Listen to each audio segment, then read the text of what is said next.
السلام علیکم دوستوں، اس ویڈیو میں آپ لوگوں کو ایک بہت ہی زبردست کہانی سنانے والا ہوں۔ اس کہانی کا نام ہے الو کی بے وقوفی۔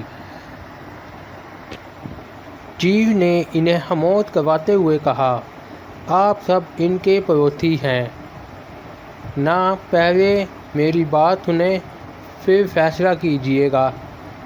چیل نے کہا، ابھی تک آپ نے آدھی بات سنی ہے، پوری بات آپ لوگوں کو پتہ نہیں ہے۔ ذرا اپنے پڑوسی سے پوچھو کہ جب میں نے ان سے کہا کہ تمہارے بچے میں کیسے پہچانوں گی تو اس نے کیا جواب دیا تھا۔ جب چمگادڑوں نے الو کی طرف دیکھا اور اس سے پوچھا، ہاں بھائی تم نے کیا بتایا تھا، ہمیں بھی بتاؤ۔ الو نے آنسو روکتے ہوئے کہا، میں نے وہی بتایا تھا جو حقیقت ہے کہ میرے بچے سب پرندوں کے بچوں سے زیادہ خوبصورت ہیں۔ ان کی آواز سریلی ہے، ہاتھ نرم اور گورے گورے رنگ ہیں، ان کے پر چمیلے ہیں۔ تم نے یہ بتایا تھا؟ تعجب سے چمگادڑوں نے کہا، چیل کو اپنے بچوں کے بارے میں یہ نشانیاں بتائی تھیں؟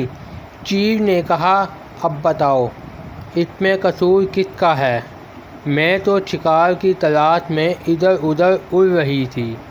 ایک گھونسلے میں 4-5 کالے کلوٹے بچ شکل، موٹی اور بے سر کی آواز میں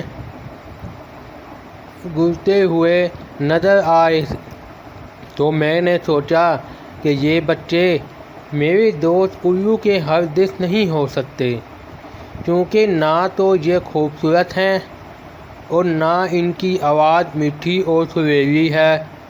یہ سوچ کر میں نے ان کو کھا لیا۔